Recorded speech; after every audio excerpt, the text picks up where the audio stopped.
Hello and welcome to Talking Dogs on a Monday. Lots to talk about, but of course, we're going to start with the Sporting Press online edition Irish Oaks because we are talking Oaks here this morning. 12 became 6 at Shelbourne Park on Saturday night, and I think it's safe to say we probably have one of the most competitive Oaks finals I can remember for a long, long time. I'm not even sure what will be favoured. I haven't even looked at the firms just yet, and I'm not even sure they will have picked the right favourite anyway, given the makeup of this contest. Declan, you were at Shelbourne Park on Saturday night, and it's safe to say it had a bit of everything, top class racing from start to finish. But the two Oaks, okay, many of us were expecting Lemon Orla to come through and score, but the second heat threw up a bit of a surprise. Glengar Martha was there, but she got knocked out in the end, having disputed the lead off the second bend. It just wasn't meant to be for her. But we are left with an intriguing Oaks decider. We have a fantastic lineup in the final, and I wouldn't like to have to price it up. I don't envy Boy Sports, whoever is going to price it up. You're tempted to make Lemon Orr the favourite out of one, but she won't be away. She won't come out. So that's a very uneasy favourite. I would have thought the second semi final was something else. I mean, I think we had four quarter-final winners going into it, and three of them were knocked out.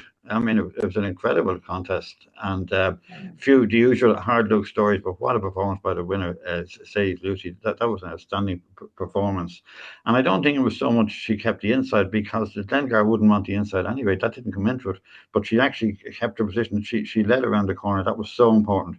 Because had Glengar, and I talking into the corner, Glengar was going to slip around in front, then that would have been a totally different race. But she didn't win it there. She still had to hang in there. It was a hell of a race afterwards. It was unfortunate for the Clonmore one. She just got, I was fancying her almost to win it outright, and she's just the wrong place, wrong time. The first bend in Shelbourne 525. It's a pretty unforgiving place if you get crowded there. It's not so much the ground you lose as the momentum. And of course, the ones in front are absolutely flying, but some dramatic race.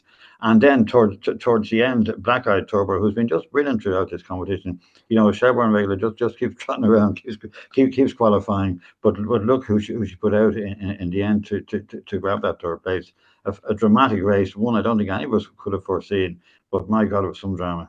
Yeah, plenty of drama, no question about it. And as I said, Tommy, we are left with a wide open Oaks final. We'll get to that in a few moments. But first, let's talk about these two semi-finalists. Firstly, Lemon Orla. We've known how very quick she is. I know you're not TJ Lyons because I know J is not your middle name. I know it begins with an M. We'll keep it for ourselves at the moment. We'll use that as a quiz question sometime. Lemon Orla for T Lyons and Tom O'Neill and Noel Crowley. Well, off the second bench, she still had 5 lengths to pick up in Phil Riddle, but you sort of got the sense she would do it. And in the end, it was a length and a half, and it looked like a very comfortable length and a half to me. Yeah, it was. Um, I say the connections are saying why is this lady not coming out a little bit better? She wasn't terrible on the traps the other night, but she put herself into prime position. I wonder can she do the same on Saturday night? She possibly can. She possibly can. I think the makeup of the race isn't bad, but I do fancy one mad strong. I hope they price it open.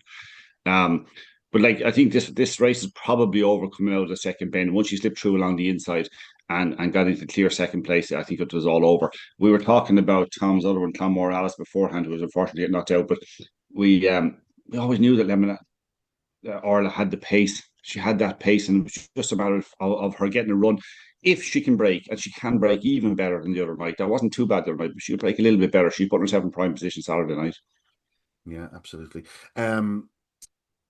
Infield Riddle did set a strong gallop. She's sort of improving into herself. 28.46 the other evening. Declan, it was a career best display from her. She's only in August 12th. She continues to improve, but just it's the manner in which Lemon Orla cuts her down. Did you go, oh, she can't win the final? But like we've seen this happen before, a bitch like that can get off the front. She has terrific early speed, it seems.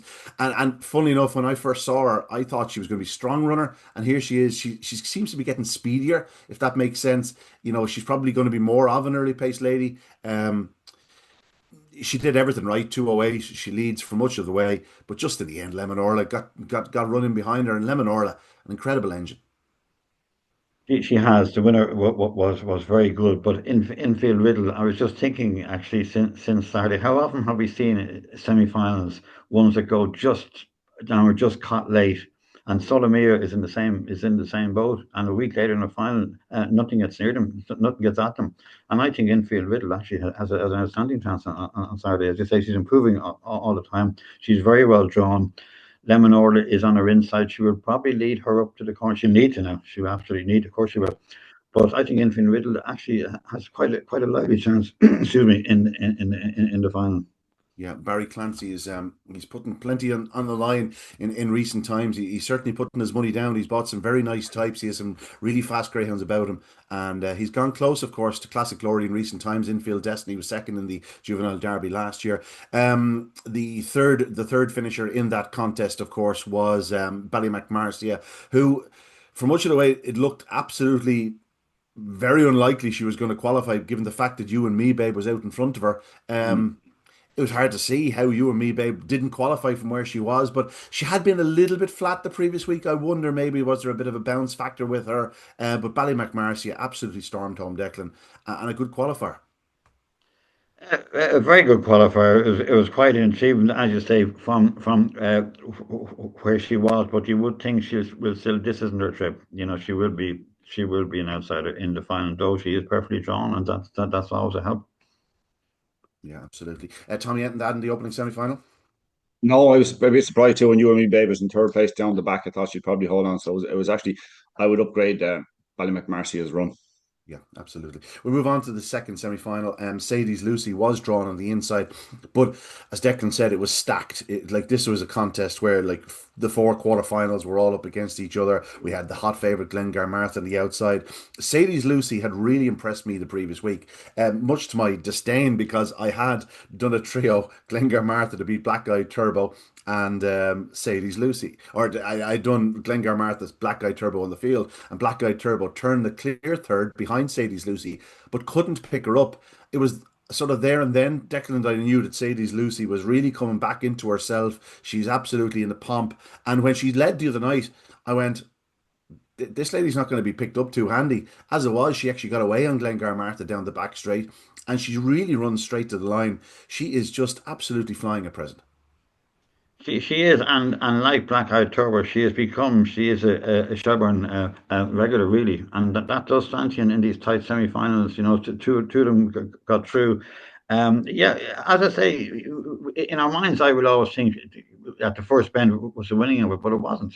She still had a hell of an amount of work to do. I mean, Glenn got very much in the race until this into the home straight, and um, Carrymore Freya is a very, very, very good one. She is my fancy, actually, on next Saturday. The way the race is drawn, it could be some night for Graham Holland, actually. And winning the English Derby and the Irish Oaks on the one night, there's a chance it could happen for sure.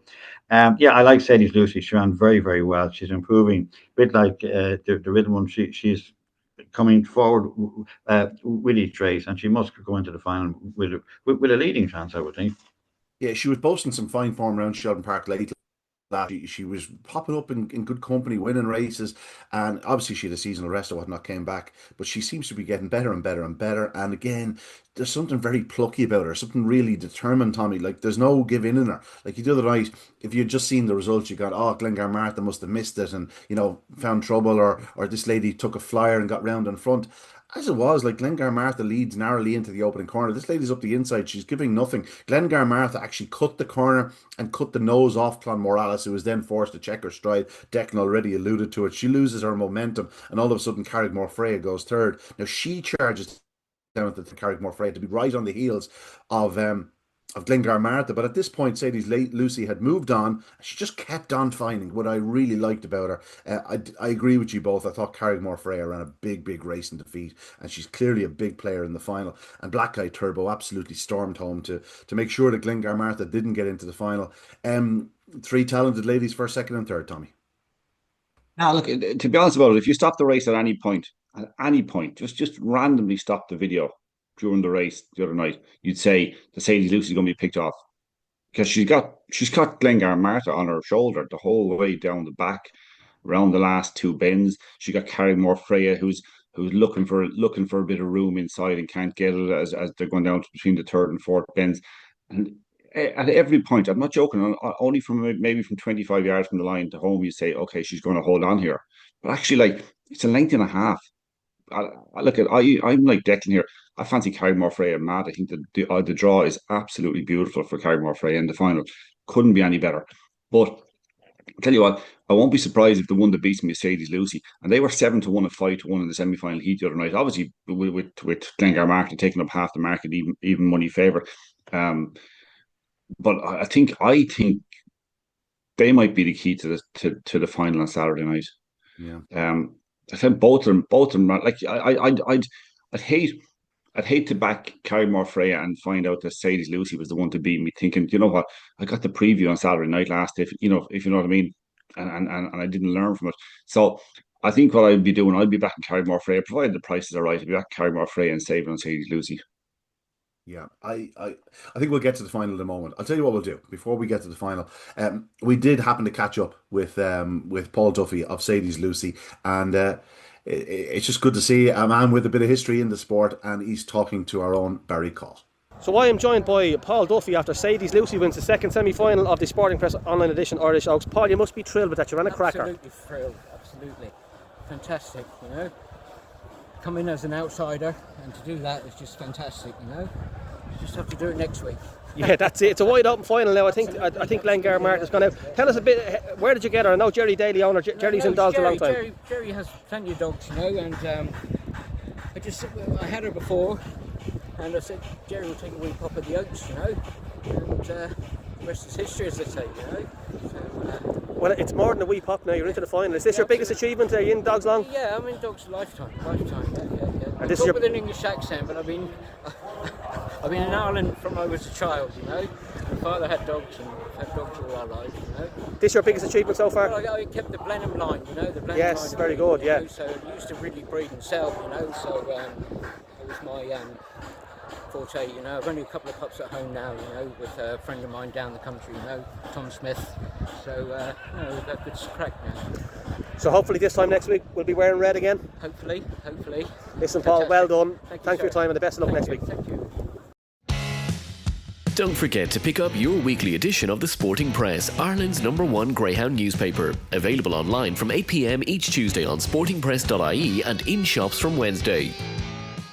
Yes, the thoughts there of Paul Duffy, of course. We all remember the Blenheim's prefix produced plenty of fast greyhounds. And well, he has this Sadie's Lucy singing a proper tune. And she has been drawn in trap 3 in the final. We'll just go through the draw, gents. Lemon Orla's in 1, Infield Riddles in 2, Sadie's Lucy 3, Black Eye Turbo in 4, in 5, Carrigmore Freya, and out in 6 is Ballymac Marcia. If I had to suggest betting odds or evens, I would suggest the odd number traps would be long odds on.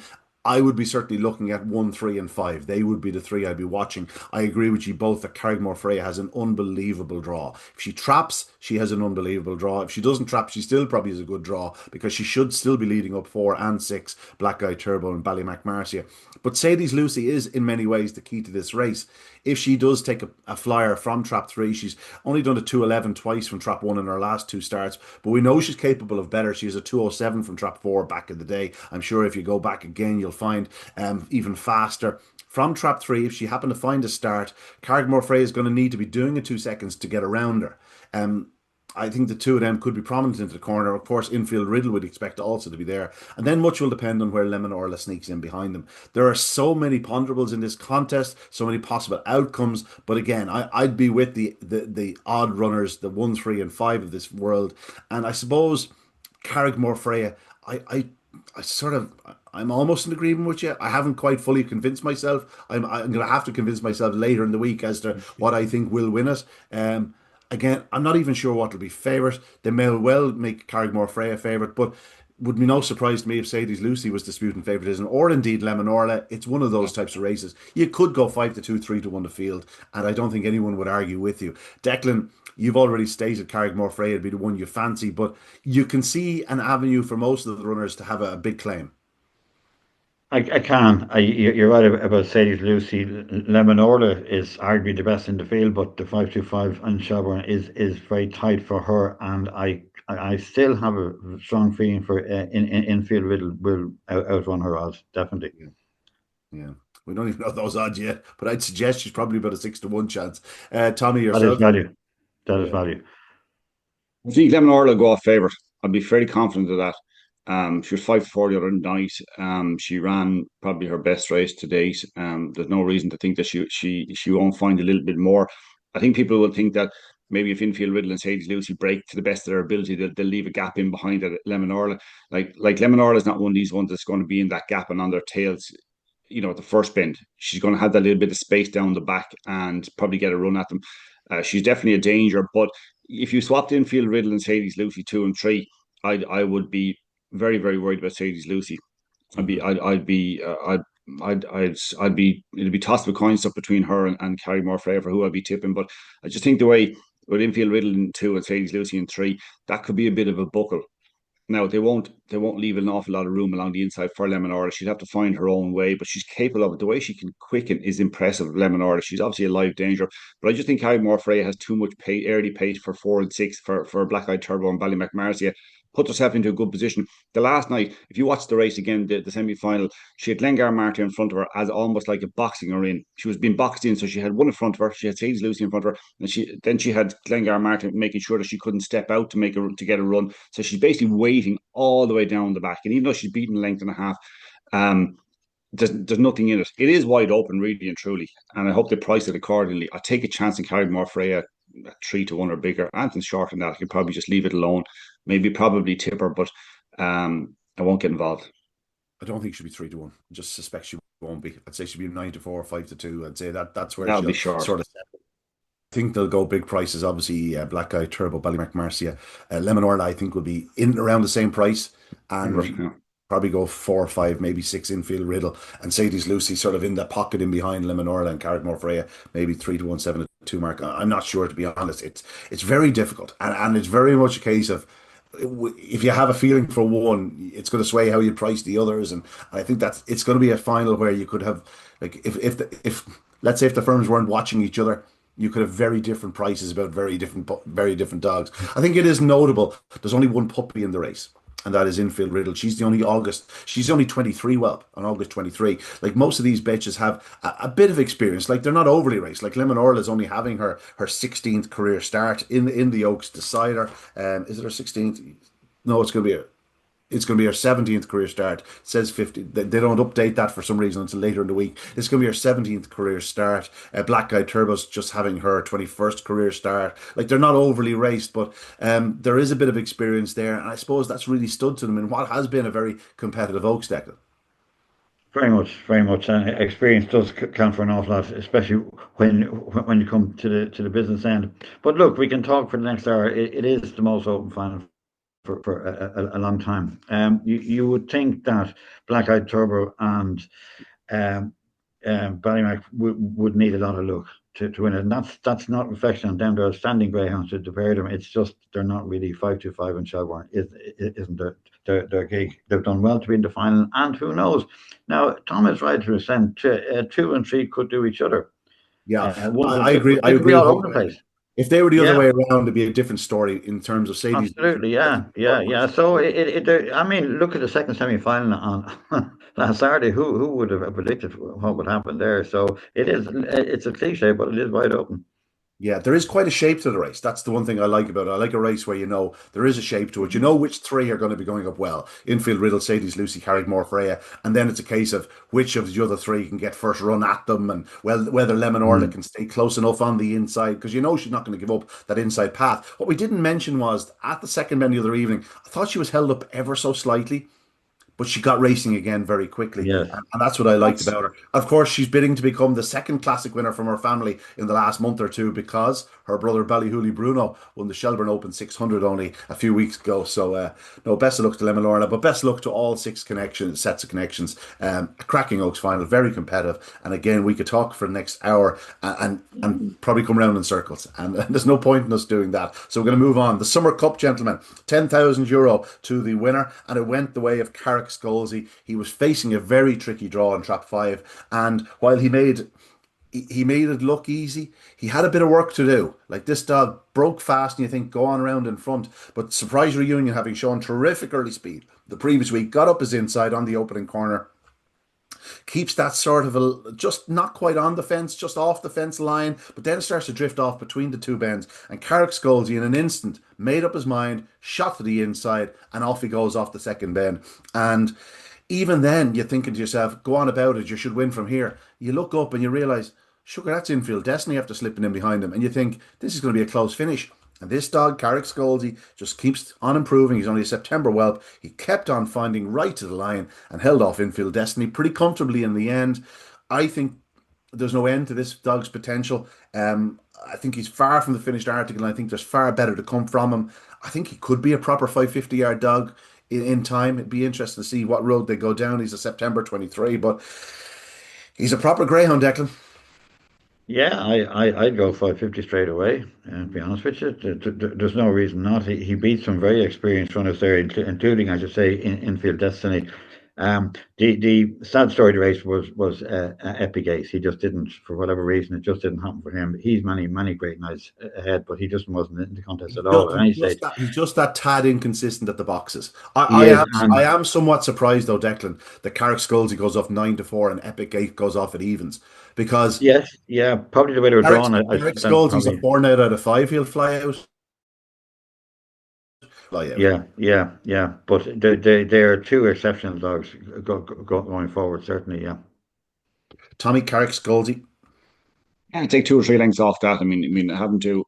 It's not only that he checked inside because he didn't really lose a lot of momentum on the checking inside, but if you watch him going into the bend, he wants that line to himself. He wants the inside line to himself, and he kind of seeds it a little bit. He kind of lets Infield Destiny go on, or not Infield Destiny. Who was leading the Surprise Reunion? He lets Surprise Reunion go on a bit, which I didn't like particularly, in one sense. But it's just you've got an inside seed who's out in 5. It's not ideal. It's not ideal. He actually did really well. I'd put that down as a sub 28-30 run anyway. And I expect a lot more from him. He's obviously going to have to get a lot more polish if we're going to have to talk about him in the Derby picture.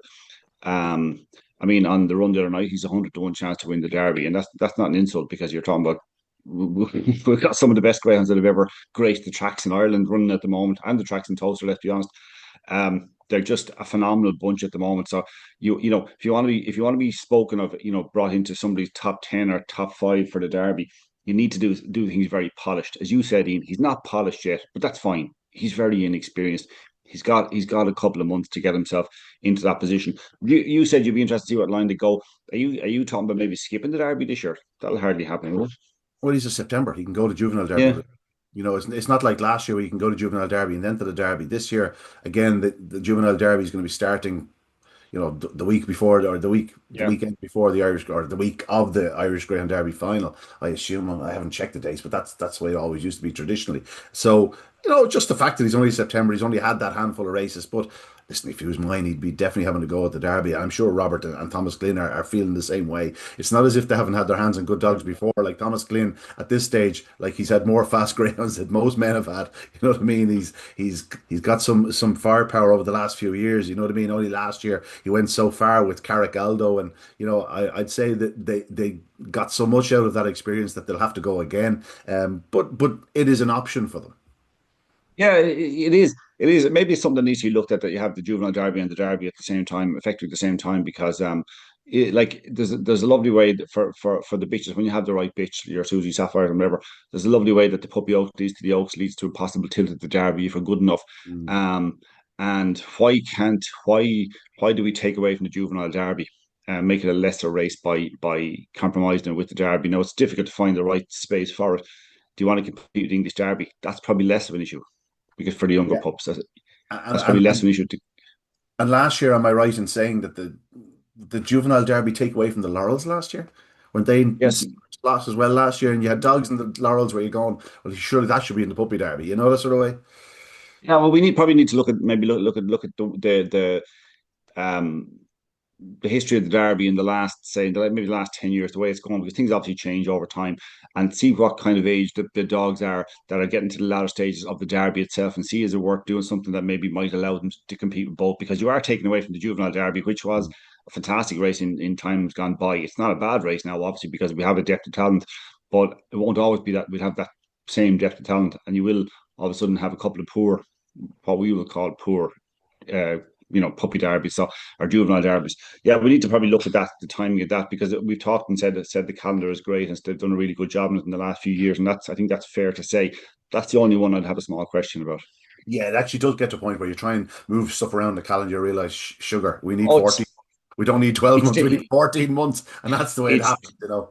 no, Yeah, don't doubt it. I wouldn't belittle the job in terms of yeah, what's involved. It is difficult because when you move one, then all of a sudden there's a knock-on effect on a whole load of things. yeah, And like absolutely. you have to be careful too that the bitches are entitled to run juvenile derby as well, so you can't compromise the Oaks or the puppy Oaks with that either. So you've got to, it's complicated. It's much more complicated than just saying, hey, move it just before the derby, give them a chance to do both, or move it and give a 3 week break before the derby, so that the juvenile derby winner can have a bit of a break because he's a young Yeah. dog and have a proper chance. But then you're saying to the bitches, I'm sorry, well, you've got the Oaks there, so you're not going to be able Yeah. to compete. So We're of course in a situation where two of the great Derby winners of all time, Bucco's Diamond and Susie Sapphire, could have both bypassed the Derby and run in the juvenile Derby. Instead, they went the Derby route, and we know how that's worked out. So I assume most people are going to go that route if they have the firepower. I just want to mention one or two others in this race. Infield Destiny, again, going close in a major final for Barry Clancy.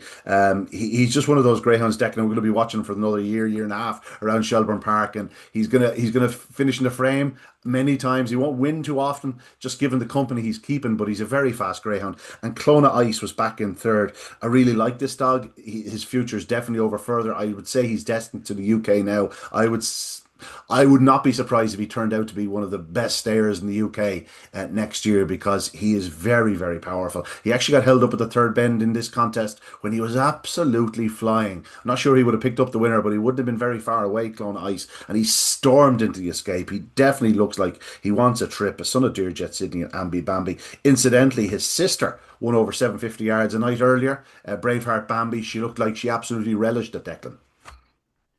Yeah, she did. Yeah, she'll be on Clone Ice herself. I would say 600. You're looking, and top class 600. You're looking right at the top level there of middle distance. Infield Destiny, you're quite right. Barry is great. He runs these dogs regularly, and they thrive on it. They absolutely thrive on it. So he's going to be in every big Chevron competition going forward. Of course he is. Yeah, but very good dog. But the winner. You know, when you think of his inexperience and his age, it was quite a performance. I would agree with you. I would go into Derby. A few races in between would be fine. The worst thing you could do is put them away for the Puppy Derby. We've seen that mistake done before, Oh, no. because No. they lose their form and suddenly they could be out of sorts, you know. And obviously he's only had 6 races and he will need a few more races, you know. And the No, Derby is a pretty good place to learn, you know. yeah, not a bad place. I agree with you A big wholeheartedly. opportunity there, right? We're lucky enough to have the reaction of the connections of Carricksgoldsey, Thomas Glynn and Robert Gleeson. So Rob Gleeson, Carricksgoldsey wins the Shelbourne Summer Cup, €10,000. Rob, he had to do it the hard way. Great performance. He did, yeah. He's mad for the inside, but he has to learn too. You know, he's very unlucky in Kilkenny. He hit the traps in the semi-final twice, and that's pucks do that and whatever. But he came straight out to Kenny up here. Bit of an ass for him to come straight into. You know, I know it's mini open, but still it's Saturday night show. But no, I think a lot of them, so it's great to win. Great for Tom. Great for Tom, yeah. He had probably a little bit of lucky, I suppose, with Carrick Aldo in big finals, but nice for him from Carricksgoldsey. 3 from 3 now here around Shelbourne Park. Yeah, no, and look, sure, he won the right night anyway, thanks to God. But no, we'll head on to the Puppy Derby now. Listen, Rob, well done. Thanks for your time. All the best. Okay, so I'm joined by Tom Glynn. Tommy Usby Trail Carricksgoldsey wins the Shelbourne Summer Cup, €10,000 as well. We're absolutely delighted, you know what I mean? A little bit disappointed after Kilkenny to come up here, and he's took to Shelbourne really well, you know. And the draw, everyone's talking about the draw tonight, but he proved that wrong as well. It flew out absolutely over the moon, and you know, Robert's done a great job with him as well, like, you know, so I'm delighted. Kilkenny didn't go well, but he did show promise in the early rounds. Fairness, yeah, early on, and he got trouble then.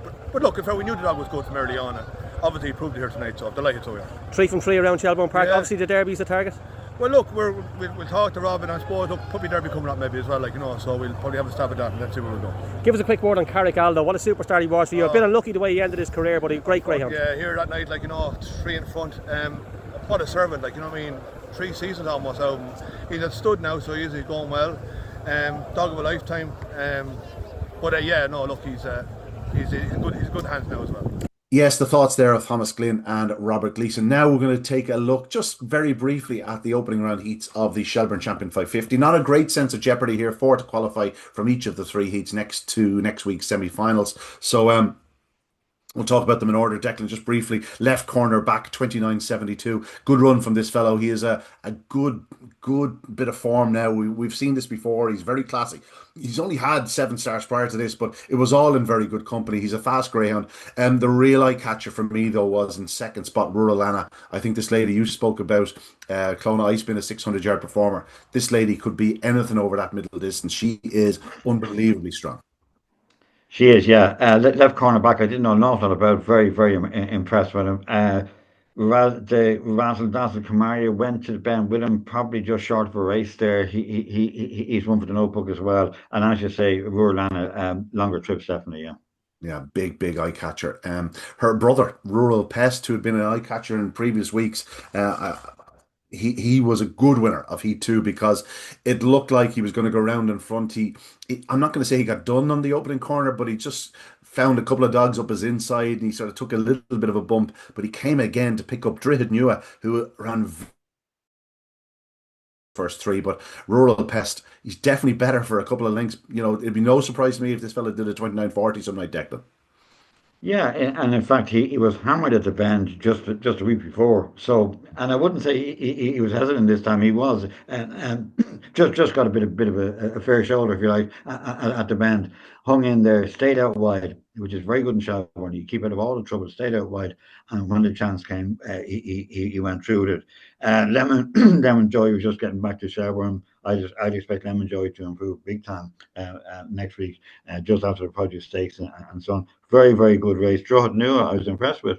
I was impressed with Droghett Nua. I see his trap one again in a tough heat this week, so he's certainly one to keep an eye on as well.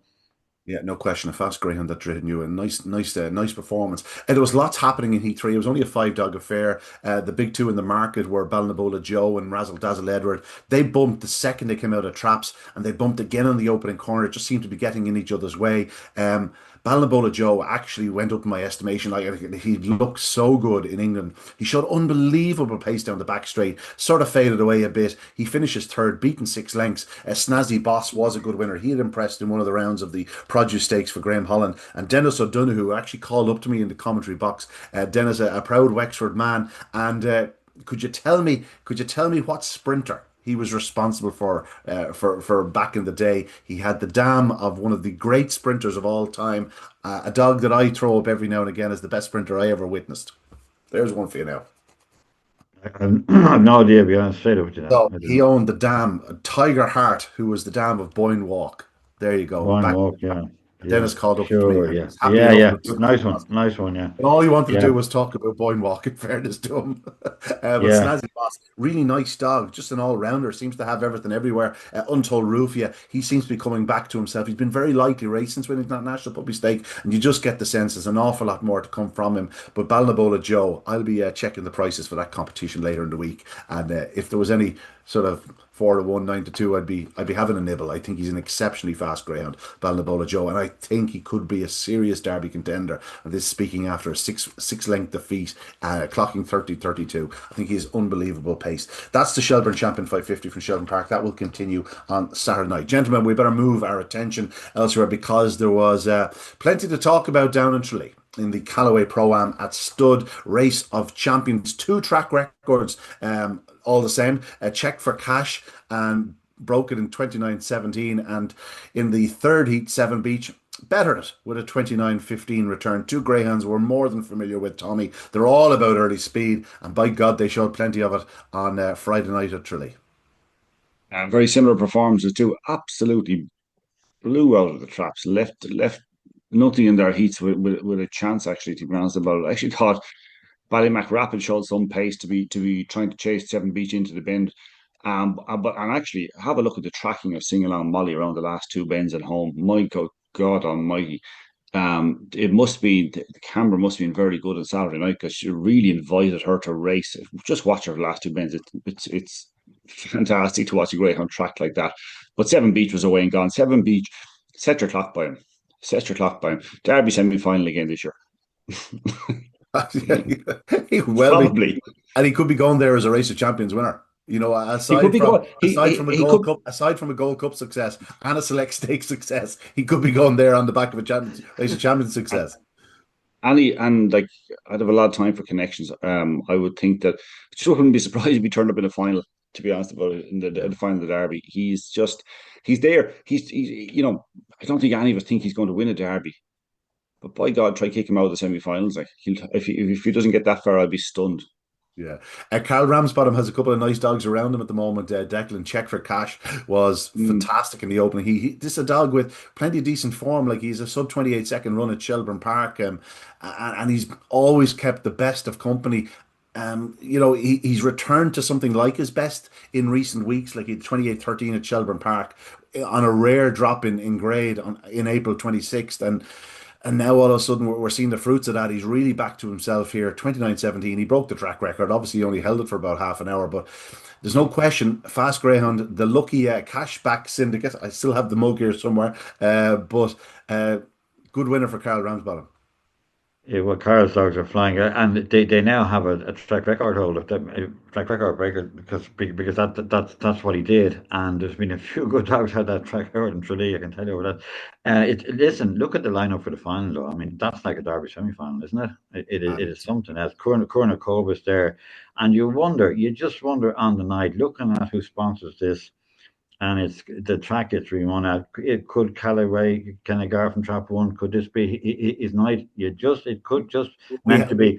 We haven't even mentioned him, Declan, and it'd be no Yeah, surprise to any of the three of us if he did a 29-10. Like yeah, that's it would be. how it is. And it was a hell of a run the other night. Obviously, you look at the two track record breakers, right? You look at their sectionals, right? Check for Cash. Check for Cash did a 3 or 4:29. I think Seven Beach did a 4:26. I'm checking that, yeah, 4:26. And then you go to Callaway Kinnegar, who did a 4:55, had to come through traffic and still managed to win by 5 lengths in 29:53. It just goes to show the engine he has. He is unbelievable ability. He has, and Seven Beach. I agree with Tommy. Seven Beach was always a great dog, but now he started collecting trophies. He's a different dog. He's just starting to get it. He's just starting to do it now. So he could be a very interesting dog in the Derby this time. He's a big chance in 6. Callaway is in 1. Check for Cash is in 2. This is going to be some race, boys. It is going to be some fun, I'll tell you. Whoever does come out of it will have earned that trophy. No doubt about that. Yeah, no, an absolutely wonderful final to look forward to, gentlemen. What would be the vote?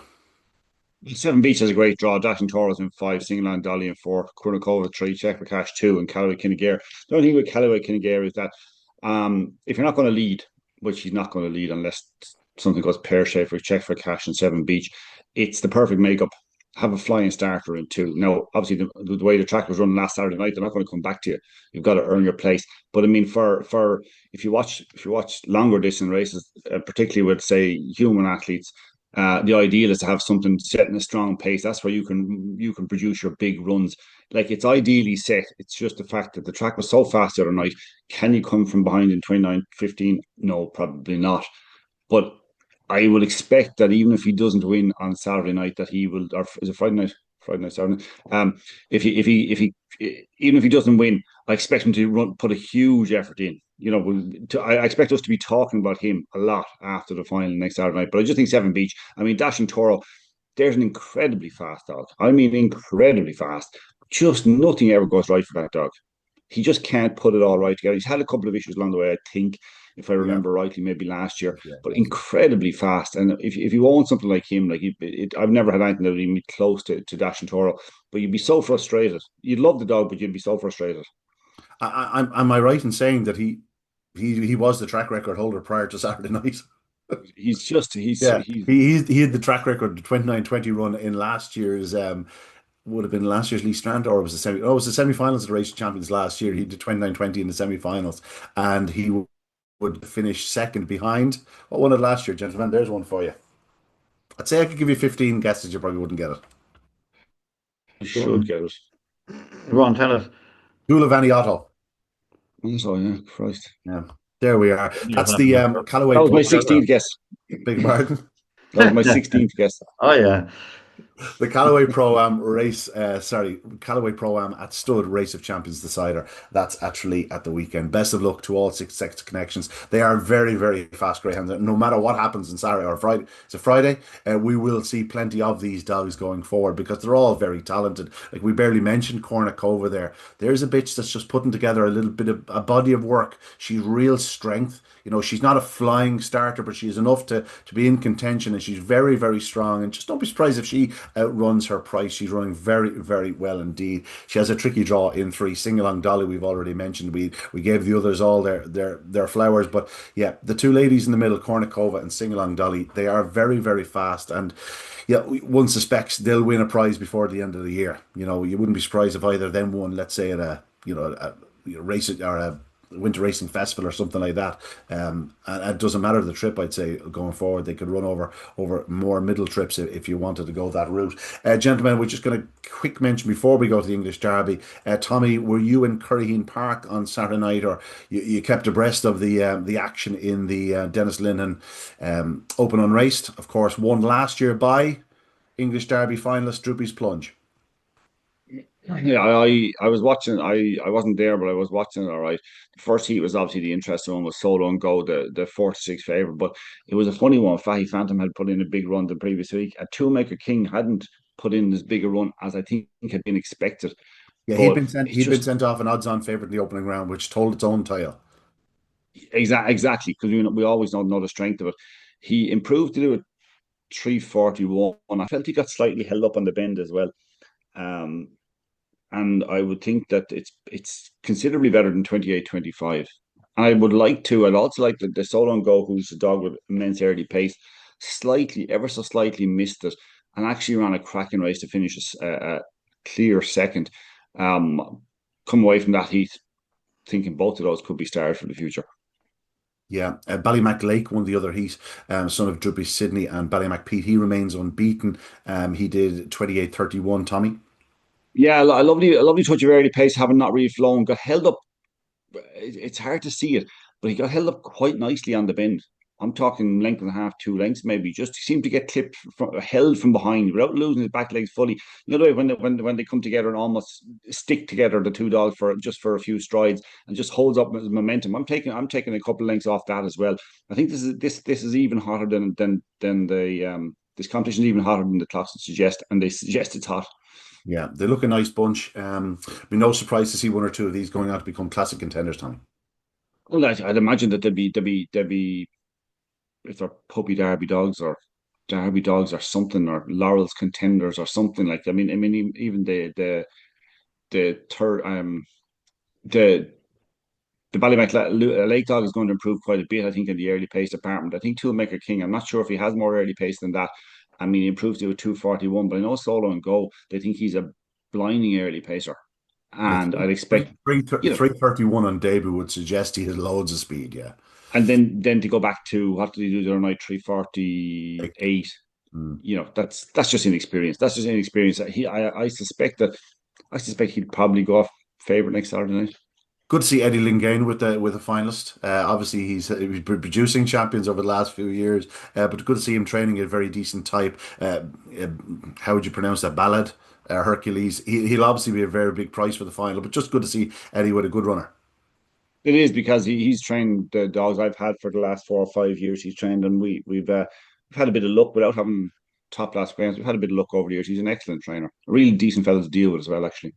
Yeah. Turn the Magic On has actually been sold. I know that because a good pal of mine is one of the syndicate, Paul Lawrence, who will be commentating the English Greyhound Derby final, as one of the syndicate that have bought Turn the Magic On. So I assume he's for the UK very shortly. But he ran well in defeat behind Ballymac Lake. I really liked him on debut, winning in 28.60. I got the impression there was far better to come from him. He's done a 347 and a 338. I think if you actually look at the way he goes into the opening corner, I would suggest with a fast start, he's a low 330s, late 320s running in him as well. So be interesting to see if he can produce that on the weekend. A cracking contest, and again, just given the fact that so many good dogs have come out of this competition in recent years, it's certainly worth your while keeping an eye on the final of the Dennis Linhan Solicitors Open Unraced Stake down at Curryheen Park. And now, gentlemen, there's no time to waste. We'll get straight into the English Greyhound Derby. And Declan, I know from outside, you know, it's easy sort of to keep yourself grounded and whatnot, but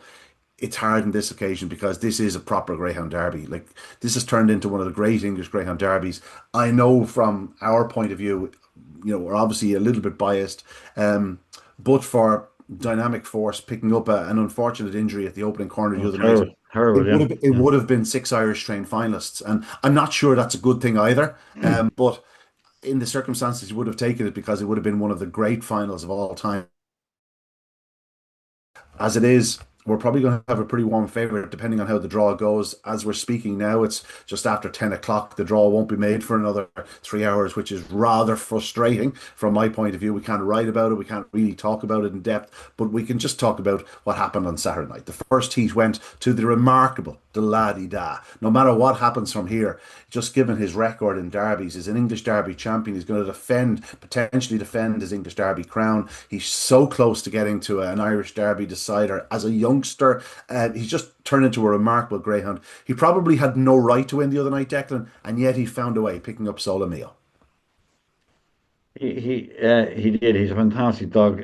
Honestly, loves Toaster. It is his track, and I mean, to be on the fringe of winning a second English Derby in succession, that is not too many have done that. I do remember when I was a kid, Patricia's Hope doing it, and that was a huge story, way beyond normal greyhound racing circles. It was a huge story. Our sport was bigger then, of course, and had much more impact generally. But it was a massive story at the time. Now he is up against it. Obviously, the All Are. It's going to be some violent.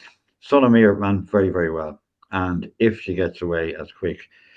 This time, if she does that, she did the same section, I think, as Bacchus Diamond, or he did. So Yeah. he's obviously right in the picture too. Now Buckos it's all about Buckos in one sense, isn't it? I mean, to win the Irish Derby the year after the English Derby, or sorry, vice versa, it is a hell of an achievement, and hopefully the Irish Derby is still to come. Um, I suppose what Graham and those are wondering this week is, was last Saturday, is he finally back to where he was? Or, as we've all seen so often, did he run his final on the wrong night? That's the thing you'd be thinking. But he was so impressive, and Yeah. it's very hard to oppose him in the final. You'd love to see cheap sandwiches. My God, how often has that dog been knocking on the door? You wish them all well. I agree with you. It's terrible what happened, Paul's dog. It is just terrible what happened to that dog. Luckily, he's been saved. I think it's a broken hock, is it? Yeah, I think it was a hawk, Something yeah. along those lines.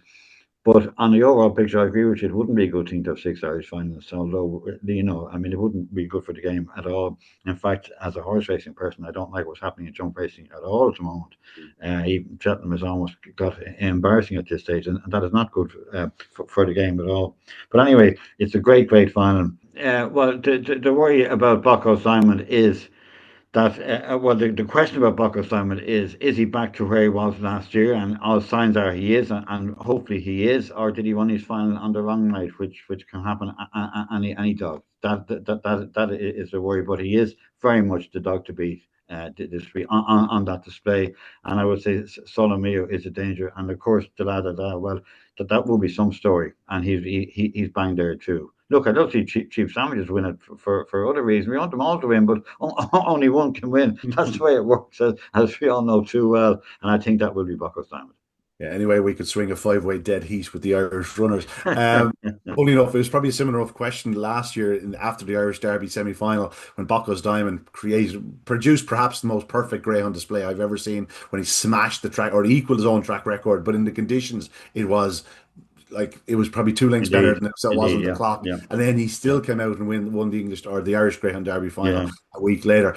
But we are talking about something that we basically spoke about last week, Tommy, where we suggested that Bocco's Diamond probably would be back to his best on Saturday night. The rumblings from the kennel were like, we were taking our time with this dog, and now he's right as rain, and they took a little bit of weight off him. He was down to guts of a half a kilo, and who's to say he won't take a few more ounces off him. But when you look at the race itself, it was just so fluent. That was cheap sandwiches he was racing by into the opening corner. And I'm not sure there's another greyhound on the planet that could do what he does. Like, that's what you're sort of trying to get when people were doubting him during this competition. You get the naysayers on social media and whatnot. You're just trying to say to him, if this dog breaks on terms, he leads. It's simple as that. There's not a greyhound around that can even stay within a length of the opening corner. He took a length and a half off Cheap Sandwiches off a level start into the opening corner, goes round in front. He absolutely tears a new one for them down the back straight. He's on by 3 or 4 lengths to the third bend. And while Cheap Sandwiches was closing the gap, it's down as a length in 3 parts. Like, it looked a long length in 3 parts to me. It was never, ever in doubt. And He did. It was an exceptional performance. What's quite remarkable, and I definitely don't want to jinx this because I'm enjoying this. Um, the cheap sandwiches and Bacchus Diamond have met so many times this stage, right? And it's whatever 4-0 or whatever it is to Bacchus Diamond, but never yet has there been trouble in the race between the two. How yeah, they're managing that, I have absolutely no idea because they're so closely matched. And yes, maybe it's the beauty of the fact that maybe Bacchus Diamond has a little extra early pace, and Chief Sanders is no joke in that department either. But he has a little bit extra, and he's able to get around in front. But then, if he's doing that, how's Chief Sanders been able to get away from the ones behind him again? It's a remarkable training performance by Graham to get the 3 white seeds in the final. They're all from the one kennel. mm, Like there's Buckworth Diamond. It's not over for many reasons. It's toaster. It can be tricky. The boxes can be tricky. 395 can become 402, and all of a sudden you're trying to get into the bend, and you've got something else that's broken solo. Mia doing a 395, and you're trying to get around them into the bend or whatever else. It's not over. And if it was, he'd be 1.4, not 2.4 in the machine, which is what he is at the moment. He's bigger than 11 to 8 at the moment. Um, the draw will make an impact. I mean, best case scenario for Bacchus Diamond, he's in 6, Bombay Pat is in 5, and Cheap Sandwich is in 4. Solo Mio probably in 1. Um, but if you switch it around a little bit and get Solo Mio in 3 and Bacchus Diamond in 4 and Cheap Sandwiches in 5, all of a sudden he's potentially the meat in the sandwich. Pardon the pun, but he's potentially the meat in the sandwich there because it's not about getting into the bend. There's no dog as fast as him into the bend from the boxes. But to the line the first time, can he better 395? Maybe by a head, maybe by 2 spots. But he's not going to get away fully clearly. So it's like the draw is hugely important. Like the 11 to 8 at the moment, I would suggest if you fancy that, if you want to take a chance that he's not going to be much bigger than that, he can't be any bigger than that regardless of the draw. But if you fancy that he gets a good draw in 6 and whatever, take the 11 to 8 because he'll go off odds on, a shade of odds on. But Declan is right. Solo Mio is still a player. The first semi-final the other night was the most predictable race you could ever imagine. We all thought Solomon would probably pop out and lead. The lad would get a run out of him, pick him up. 3 early pacers on the outside, 3 wide seeds. Potential for a little bit of trouble. Bombay Pat at his best is not breaking anyway, but he has lovely early pace. But you're seeding early pace or you're seeding advantage to really fast dogs. It was absolutely worked out on paper exactly as you could have written it beforehand. He could have written a report beforehand. Solomio, though, Declan's right. He can improve again. He can stay on a little bit better. Every night, it seems like he's trying to kick off the last bend, and I think he does. I think from the last bend to halfway up the straight, he kicks a little bit, or at least holds everything to what it is behind him. But it's just the last 25 yards. But we saw the laddie da last week. How he beat Churchfield Sid in the quarterfinals, I'll never know. Because he got held up and slowed down, had to pick up again. You felt last week that you always thought he was going to get there. I felt the other night he was always going to get there against Solomio. But when Solomio kicked off the last bend, he made it that little bit tougher. So the laddie, like, it's an incredible race. We've got one of the fastest dogs we've ever seen in Bacchus Diamond, and we've got a dog, the laddie da, who was a semi-finalist in the Irish Derby when he was raw, and he won an English Derby last year, and he's back in the English Derby final. He's currently second favourite for it. I mean, like if we brought this race to Shelbourne Park in September, we'd be lauding the greatest Irish Derby final of all time. Yeah, unbelievable. And when you actually look at the odds available, like let's say Bacchus Diamond is around even money if he gets trap 6 in the final. Given the fact that he's probably only 4 or 5 to 1 to win the Irish Grand Derby, like we're talking about a dog who's probably less than 10 to 1 to win 3 derbies. An English Derby and 2 Irish Derbies, which is pretty remarkable. And yet he has another dog standing in his way, Deladi Da, who could have easily been going for the same had he got through that Derby semi-final, because he was an absolute beast as a pup. He still is, of course. He's running as well as he's ever done. And I suppose if he if you reverse, let's say the boxing, let's say he gets trap 2, Truby's plunge in 1, let's say, Deladi Da's in 2, and Solomio's in 3. All of a sudden, Deladi Da has a dream draw up the inside. And it could well again turn prominently. If that was the case, also Solomio would have a dream draw. And then you're looking to what's on the outside. The fact that Bombay Path is there is probably an aid to Cheap Sandwiches and Bocco's Diamond. If he was between the two, all of a sudden you'd have, a little bit of spacing there, because you don't expect Bombay Pat to come alongside with them. Now, who's to say he can't? Connections, of course. Pat Muldoon has had an English Derby runner-up before, Ballydoyle Valor, who was second to Dearjet Sydney. But it's just a great final. Just a great final. We don't know the draw, and that's the issue. I wish we could be talking about the draw. Like, we're after missing out in 2 days of people with the opportunity to talk about the draw and how much fun it's going to be. And yet, we have to wait for a draw, which is not even going to be live streamed, which is frightening. Anyway, that's for another day.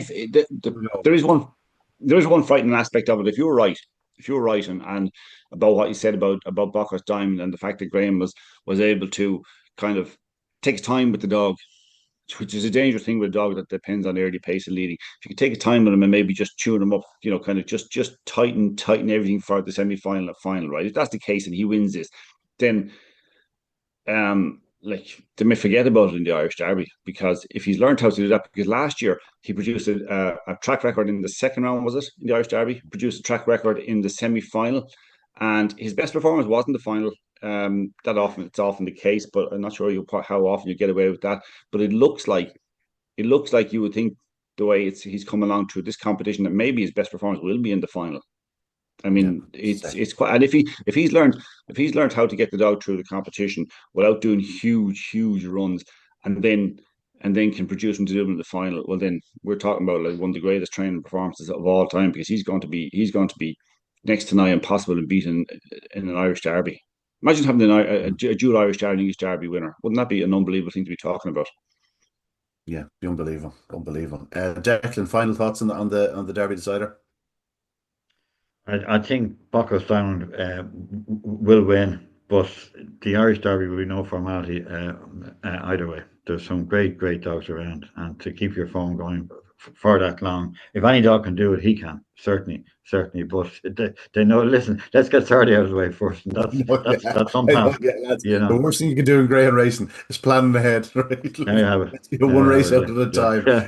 You're dead right. Listen, it's a historic achievement. 5 Irish trained greyhounds in the final. It could easily have been 6. Our thoughts go to the connections of Dynamic Force, who really was one of the stars of the competition and would have been a much deserving finalist for Paul Hennessy, and of course the owner Brendan Ian. But sadly, it wasn't meant to be. But as we reported, he was very comfortable. He ate up all his dinner. He's going to be well looked after. And they said the care they got from Polly the Vet at Toaster was world class, and the dog will be right as rain in no time. So we send on our regards to all involved. Yeah, as they say, it's outside the hall door, but it doesn't make it any easier. The fact that this star, it doesn't matter if it's a star, he's someone's pride and joy, be it he's 32nd dog or a 28nd dog, you're still someone's pride and joy. But our thoughts and prayers go to the connections of Dynamic Force. But we now look forward to a wonderful Star Sports TRC English Greyhound Derby. Keep it between yourselves here now, right? But I think there might be an Irish winner. Okay, that would be the 9th this century, which is pretty remarkable, unbelievable, considering it's been